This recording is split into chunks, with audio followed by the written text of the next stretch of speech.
बड़बड़ाती जिठानी। सिम्मी की शादी एक जॉइंट फैमिली में होती है, जहां उसके पति राकेश के चाचा चाची भी साथ रहते थे। उनकी बहू मेघा सिम्मी की जिठानी लगती थी। अरे मेघा, राकेश आ गया है, उसका खाना लगा दे बेटा। हाँ माँ, बस वो चेंज कर ले, मैं खाना लगा दूंगी। सबके कमरे में जाने के बाद सिम्मी और राकेश साथ खाना खाते हैं, जिसे देखकर मेघा को जलन होने लगती है। अरे सिम्मी, हमारे घर में पति के साथ खाना खाने का रिवाज नहीं है, तुम्हें राकेश ने बताया नहीं क्या? सिम्मी मुस्कुराकर वहां से चली जाती है कि मेघा सिम्मी की सास के पास जाती है।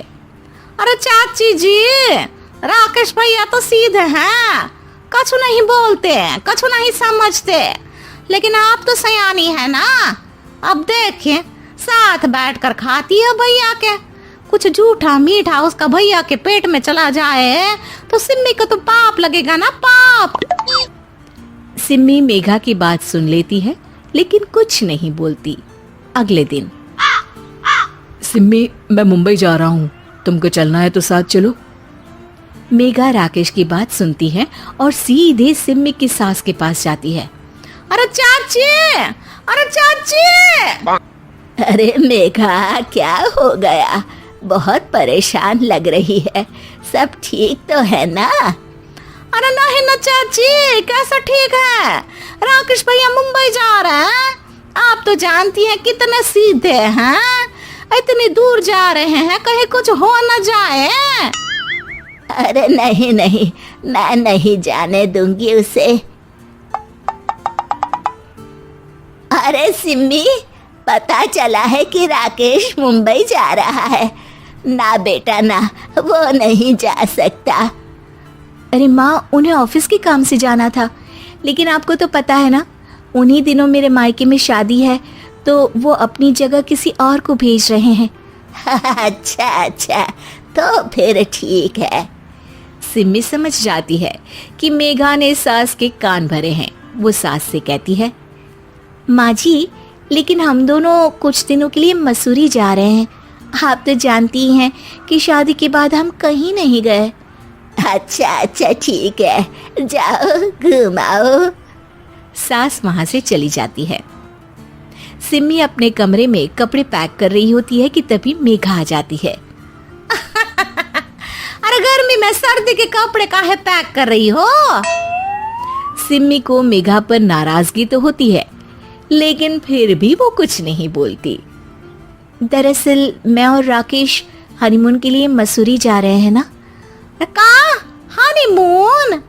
हाँ हाँ, हनीमून। क्यों? हनीमून के लिए तो पति पत्नी ही जाते हैं ना, तो मैं और राकेश जा रहे हैं। मेघा भागकर सिम्मी की सास के पास जाती है। अरे चाची, सच में तुम लोगों जितना सीधा परिवार तो मैंने देखा ही नहीं है। अरे अकेले भेजोगे दोनों को?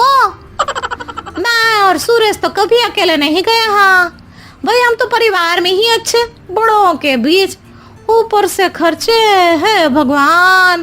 अरे चाची, पहाड़ी इलाका है, कुछ हो गया तो?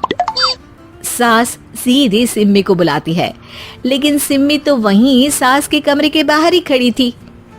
बस मेघा दीदी, आपसे यही उम्मीद थी। अरे बड़ी हूँ, घर के कायदे कानून तो मैं ही बताऊंगी ना। अरे तो अपने घर में रखिए ना सारे कायदे कानून। आपकी सास खुद खाना बनाती है, क्योंकि आप यहाँ आकर मेरी सास के कान भरती हैं। आपका पति हमेशा खुद खाना लेकर खाते हैं, क्योंकि आप मेरे घर में ये देखने के लिए बैठी रहती हैं कि मैंने और राकेश ने साथ खाना खाया तो खाया कैसे। मेघा दीदी, आप अपने घर और घर वालों का ख्याल रखिए।